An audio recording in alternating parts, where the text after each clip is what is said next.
Welcome to Labor's View. This show is brought to you by the very hardworking and dedicated employees of the Essex County Division of Welfare.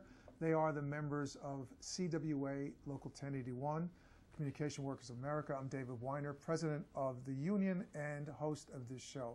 Our guest this evening is Laura Walsh, and welcome, Laura. Thank you, David. And our subject is foreclosures, mortgages, and all this mishigos that's going on involving these things and how really important it is to everyone.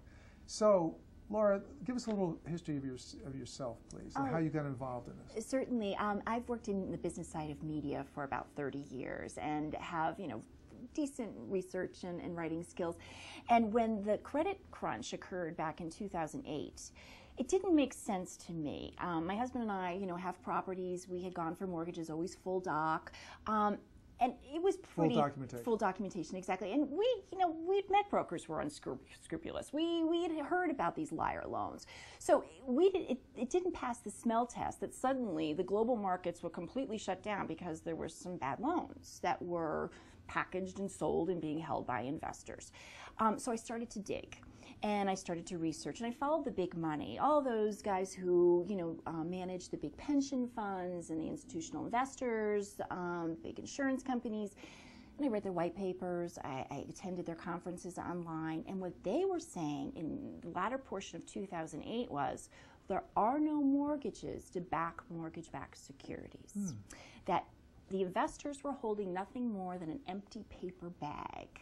And that when the word got out, people across the world would riot. It was the black swan, and it would be a disaster. And they were recommending to their clients to buy farmland in developing nations and to purchase gold. And I thought... So they knew this. They knew this was happening. They knew, and that made sense to me, David. And I was like, okay, now it makes sense. They talked to one another and revealed to... And it's a collusion between big government and big business. And they talked to one another about the acknowledgement that there were no mortgages in these mortgage-backed securities. Now, you're not doing this on your own. No, it started out on my own. Right. Yeah, it started out on my own. And then I have friends who, are like us. A number of people who were executives were underemployed, who worked, in various phases. And so I started talking to folks who had, experience as vice president of mergers and acquisitions at J.P. Morgan Chase, another friend who really senior position in the capital markets. So you formed a group. I did. What's it called? It's called Jerseyans for Positive Change. And you have no treasury. You don't have officers. No, any no of money. That. No money. No money. It's just a bunch of people who are well educated, experienced in terms of professional lives, who care about this subject and are pursuing it and trying to educate as many people as possible as to what's going on. Exactly. Great. So let's begin with a 101 for people who may not be aware of this issue, perhaps because they haven't been involved with mortgages themselves. What's the deal? What is the problem in a nutshell? Well, we describe it as a plot similar to The Producers, the Broadway play, where Nathan Lane and Broderick went out and sold shares of a musical about dancing and singing Nazis, with never having the intent of producing the play. Hoping it would fail, in fact. Exactly. Well, the same thing happened with what's called mortgage-backed securities. Back in the mid-90s, investors went they bought shares of what was supposed to be homes and packaged those products, and they were going to get an interest of in that vehicle. But the people who put those mortgage-backed securities together never did their jobs. And as a result, the end game is the investors, which are the pension funds, the big insurance companies, are holding unsecured debt, and 60 to 80 million mortgages are clouded title. They were ruined in the process. Let me, in my own simple way, try to simplify it even more. Okay.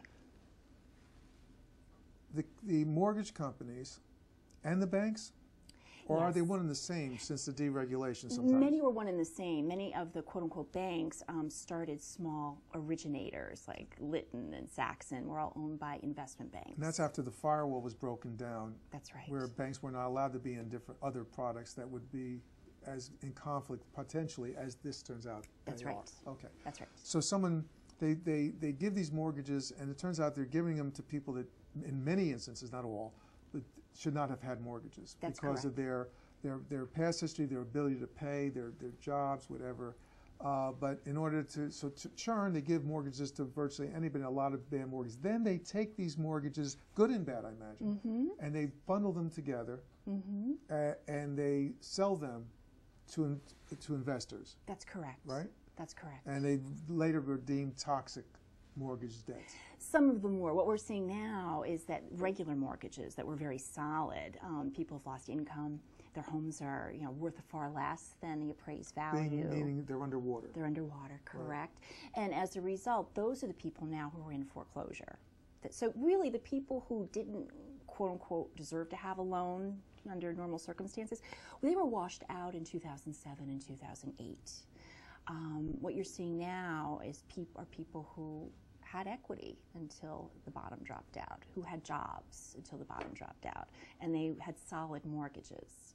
Okay, so now, even if we look at the folks that under normal traditional circumstances should have had loans ascribed to them because mortgages, because they had the jobs and the income and the solid lifestyle, whatever they look at, the factors.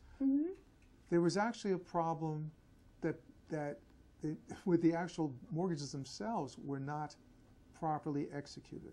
That's correct. And to make a very long, involved story short, which is fascinatingly just discussed. Exactly. What the companies that sold the mortgage-backed securities and then started companies that would get mortgages, write mortgages to consumers, they started something, and along with Fannie and Freddie, something called MERS, which is basically an electronic database that was created to replace the paper recording system for property. Right. Okay. So it's a computerized way of filing the mortgages with the government. In this case, it would be county clerks or registrars, correct? That's correct. That's where the paper-based system was is maintained. Exactly, and for years, I know the word's been, it's been overused, but transparent. You could walk into any county clerk or registry in America up until 1995 and know what property is encumbered by a lien, has it been extinguished, who is the creditor. It was very easy to see. Well, once the small cadre of people decided to change that transparency went away. And that affects every mortgage. And this is what's getting lost, David, is that people look at foreclosure and they think, oh, those were bad loans, those people shouldn't have had loans to begin with, and, sorry, you're going through this, but that doesn't have anything to do with me. Well, in fact, it has something to do with everybody. And the reason is every mortgage that was written from the 90s all the way through 2008, there's a 95% chance that it's clouded, that the mortgage was separated from the deed in securitization through this MERS, right? That was their business model. So as soon as a homeowner signed on the bottom line and they had a MERS mortgage, or they were told in their mortgage that this loan is going to be quote unquote sold, they had clouded title at origination. And clouded title means simply? The chain of title is broken. That lender A, sells the loan to lender B, and there's a paper trail. And that paper trail is called an assignment of mortgage, and it's called an endorsement on the note. Okay, that's evidence. People get lost. I know I do, but okay. So when you say that it was broken, so basically the companies that maintained, they own the properties, really don't. They own the paper. That's correct. They're lying. They're lying. They're lying. Okay. Now let's back up to this MERS, because MERS, this was, I didn't know this till today, and I've been looking at this for several months. MERS was, you said, was actually begun by and still is controlled by and gets its resources from the industry. That's correct. The company had MERS Corp is based in Reston, Virginia, started by Angelo Mazzillo back in Countrywide fame. His IT guy created it. Okay, and what they did was they got in the room, and I have the original research that I shared with you. Back in 1995, the movers and shakers in the mortgage industry, Fannie, Freddie, Ginnie top executives, Stewart Title, Bank of New York, Citibank, Wells Fargo, all the big players, decided that in order to move these mortgages off their plate and to sell, quote unquote, sell them to investors who would package them up, they needed an electronic base. They couldn't do the land paper title. It was too slow. So they got in a room, and I have quotes where they say 6 people in a room changed the land recording industry in America. And so as part of that, they had no employees. It was the shares in MERS Corp were held by these entities, Fannie, Freddie, Ginnie, Stewart Title was one of the big drivers, and then all the big banks. So again, they wanted to go electronic in the way you process, you file with the registrars. Correct. And subsequent filings, if it's sold, resold, right? I mean, each time theoretically, or actually, it's supposed to be... It's supposed to be sold 3 times. Recordings, okay. So they want this electronic system. Ostensibly, one could see that this would be for a positive, because you're in a new age, you're in the computer age. So in order, rather than do it by a more cumbersome physical method, papers sent to and all this, they went electronically, but the people who created it really wanted to move it along because they were selling in large part a bunch of crap and just wanted to sell it faster. That's correct. Okay. That's a great summary. And the piece is, if they decided that America needed an electronic land recording system, wouldn't it have been great if they had that conversation with the homeowner, if they had that conversation with state legislators, with governors, with Congress, both houses, with the FDIC, with every party that had skin in that game. But they didn't. They got in a room in 1993 and they decided among themselves how they were going to start this. And once you understand, because initially, you know, I'm a business person. I've worked in business for 30 years. So initially when we saw this, we thought, a series of really bad business decisions, right? Oh, it's easier, let's do the recording, you know, we don't have to deal with paper, it makes sense on paper. You know, a CEO in a corner office looks at his expenses and says, you know, why do we have these librarians in the corner, you know, looking at paper documents when we have, you know, computers today? Why not just put it up on a registry? So we thought initially that's what happened. But the more we drilled down, and a number of us who have banking experience, capital markets, very senior people, we've drilled down to this and we've studied MERS. And if you understand MERS, you understand it's fraud. And it's the F word throughout every single area of the transaction on both the investor side and the consumer side. And that it is purposeful. And they did this to us. This was not a series of bad business decisions. This was fraud at the very highest levels.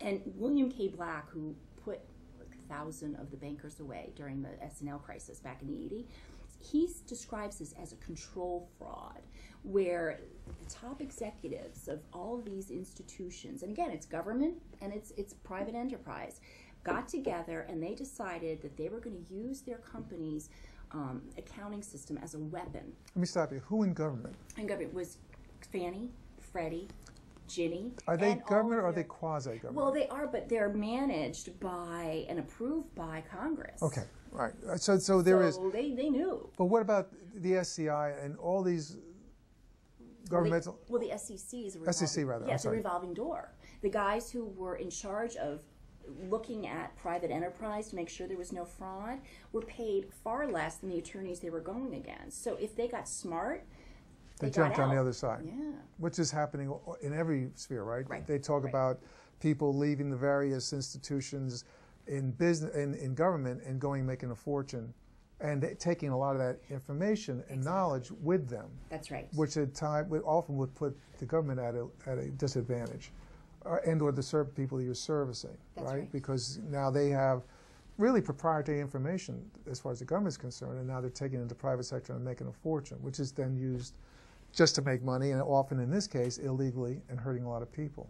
Angelo Mazzillo, the head of Countrywide, who did all the TV commercials for the company, as I said, they sold out the Bank of America. He was never held accountable? Interesting. They did file suit against him, they looked at him actually out in California, and it was a state investigation, and because his company was based in California. And at the end of the day, he was not indicted. They did fine him. It was a considerable fine, hundreds of millions of dollars, but it was paid for by Countrywide. So he virtually skated, and nothing happened. But it was interesting, David, in the research, and covered a report issued by Congress a couple of years ago on Friends of Angelo. You talk about a well-oiled machine. Angelo Mazzillo and his Countrywide cronies worked the political system like magicians, and they would target family members, acquaintances, close acquaintances of influential people on the Hill, and provide them with sweetheart deals and financing. And this report, I have it on the disc I gave you, it's a real eye-opener that it was, and that's, I believe, one of the reasons why. Meant to dissuade these people's relatives who are Congress and Senate, Congress people and senators to look too closely or pursue it, because now they have a personal interest. It's just an amazing process. And what were the lawyers doing? The lawyers are supposed to be well educated. They're supposed to be astute, especially if they specialize in real estate. Right. None of them saw this happening? They have an association? There were some attorneys at the time who stood up and said, you can't start this land recording system electronically. This is a violation of property law, state law. It's a violation of the 10th Amendment.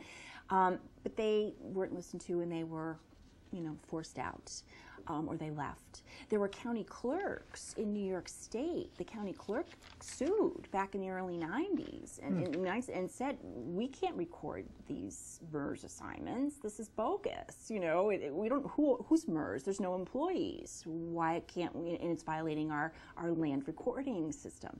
And what happened was the New York Supreme Court ruled that they could see that there were evidence of fraud could be committed very easily, and it would break the chain of title, but it wasn't their responsibility. It was the legislators. So it was a matter of venue.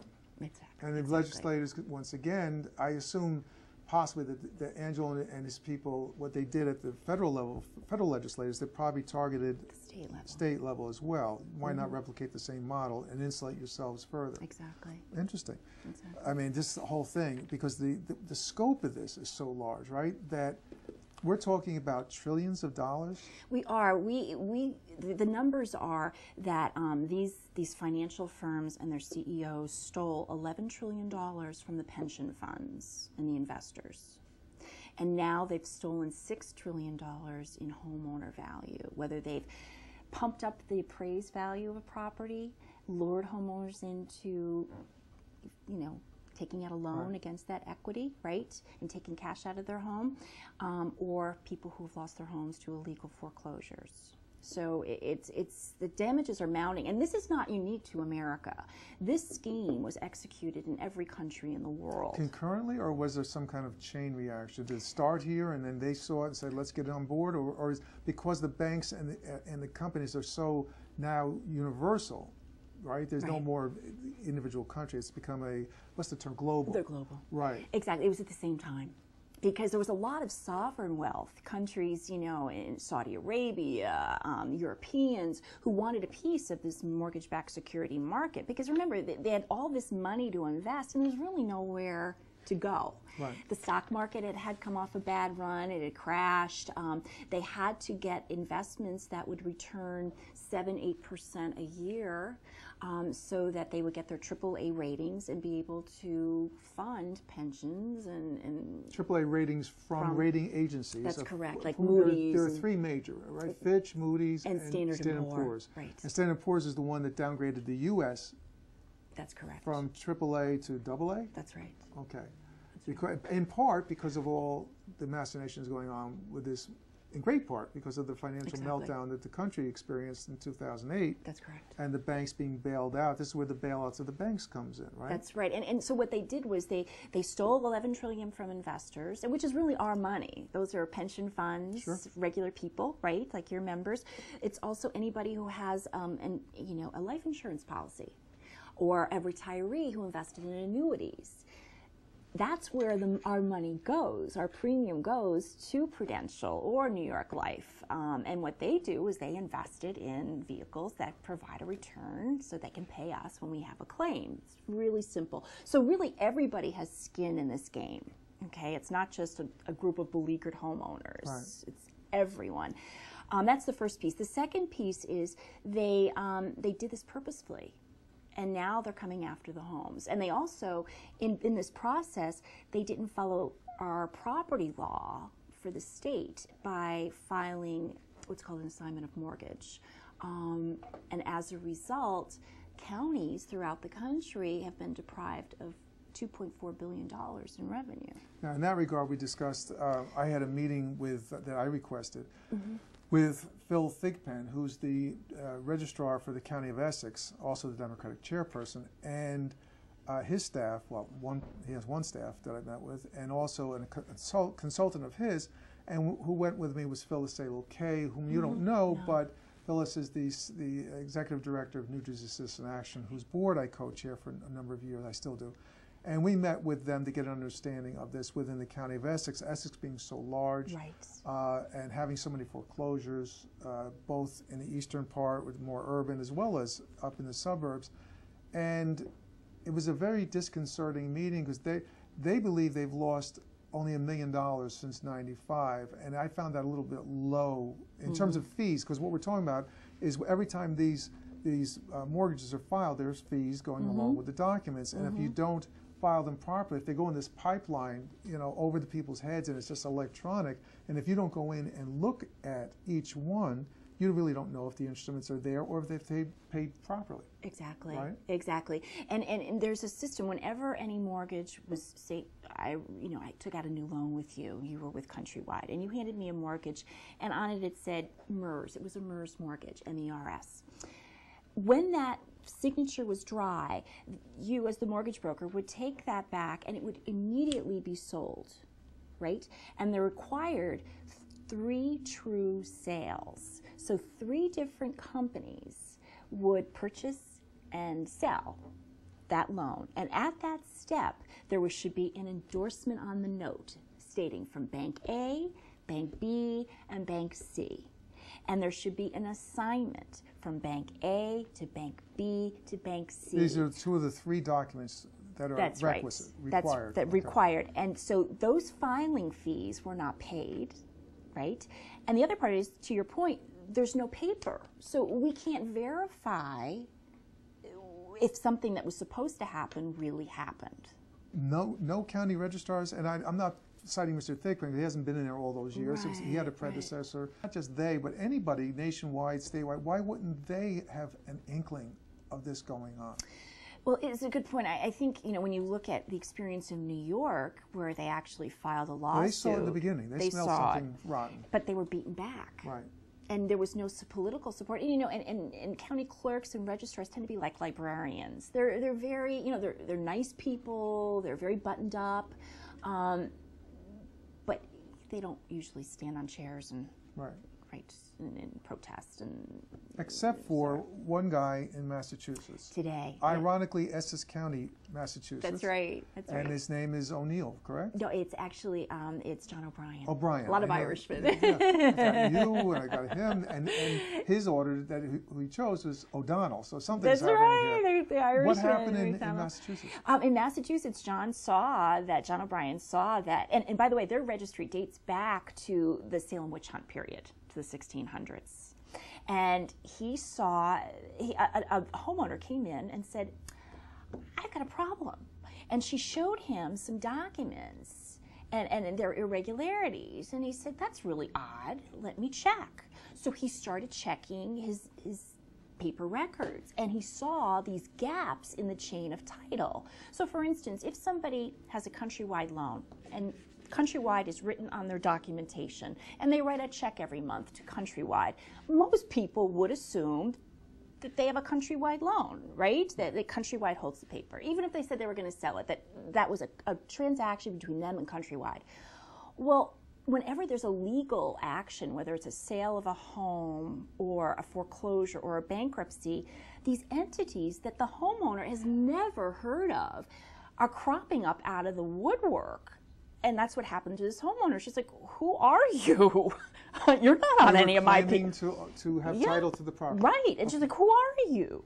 And that's how it started. So John went through and he found that there was this MERS entity and that the chain of title was broken and that these assignments were being recorded that were really nebulous. Like, who are you?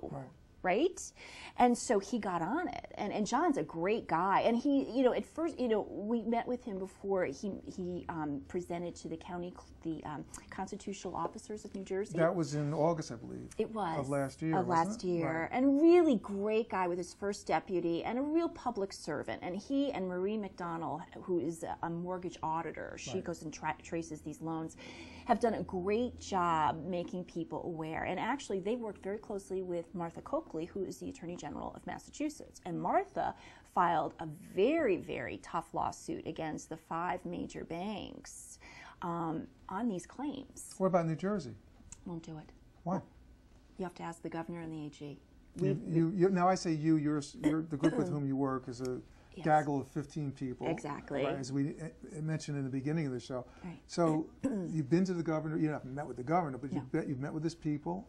And the Attorney General under Paula Dow, and they... Who was Paula Dow? Paula Dow was the Attorney General. And the people under her you met with. We met with back then in July, and they said they would investigate. We took them for their word. Nothing happened. The state attorneys general signed off on this massive global settlement with the banks that have been committing massive document fraud, which are felonies. Was it every state attorney general? Yes. They all signed off. Okay. Was it hundreds of millions of billions? How much was that? They forgave them. They claim that there's going to be relief for homeowners, and they brought home, all this cash. And the states got some money. They only got about $1 million each. Okay. Excuse me. That's it, $1 million. That's it. That's all the cash. Okay, so we discussed, I want to get as much as you can, you're going to have to come back, but the audit that was done in Massachusetts by O'Donnell for O'Brien. That's right. They found 90-some-odd% of the mortgages were invalid in terms of the propriety, the way they were filed, who owns the property. That's right. Okay, so people were losing their homes when they really shouldn't have legally because the people that were claiming them foreclosing didn't really own them. Exactly. Okay, so when I met, as I said, along with Phyllis K, met with Mr. Thigpen, the Essex County Registrar of New Jersey, and said, we want you to do an audit. He said, we've already met with, they were at the meeting in July, and there was something in August as well. I believe O'Brien came back, or September. And they said, we're working with a few other counties, 4 other counties, to look at possibly suing. But their concern is, where do we get the money to do it? Right. And when I asked you that before the show, you said, well, what about the $1 million that was given in the federal settlement, which is without prejudice? So that means that doesn't preclude the states from doing more lawsuits. That doesn't. That's correct. Anybody can sue them. Right. Anybody can sue them for any reason. That's correct. So there is a pot of money statewide that Essex and other counties could utilize and have someone as O'Donnell do it either in the respective counties or do a statewide audit to see how extensive the problem is, and if there are other lawsuits that could be filed, not only for the gain of the individuals that were adversely affected or will be prospectively, but also to the state's coffers and the county's coffers. Essex has a real problem financially, has historically. This could help out a great deal, I imagine. It could. I think there's a couple of things going on. We're hopeful that New Jersey counties would file suit against these companies that didn't pay these fees. And it was both assignments of mortgage, filing fees, and it was also transfer tax. Okay, anytime a property was sold, there was a transfer tax. Is that a local tax? Is that a county tax? That's a state tax. That's a state tax. But the statutes in New Jersey, the legal statutes, may not provide us with that. Is it 5 years, that type of thing? It's really, it's nebulous, and really the gene, and that's why everything's nebulous with this stuff. It is. So MERS, the genius of MERS is that it violated state property law most often, but a lot of states aren't really buttoned up on exactly what banks should do. Well, we're going to have to button up this interview, so keep the Okay. I'm definitely going to have you back, and we'll do this again because this stuff is fascinating. Thank you, David. Laura, thank you for being a guest, and thank you for watching Labor's View. We hope you'll find this interesting and watch future shows as well. I'm David Weiner. Good night.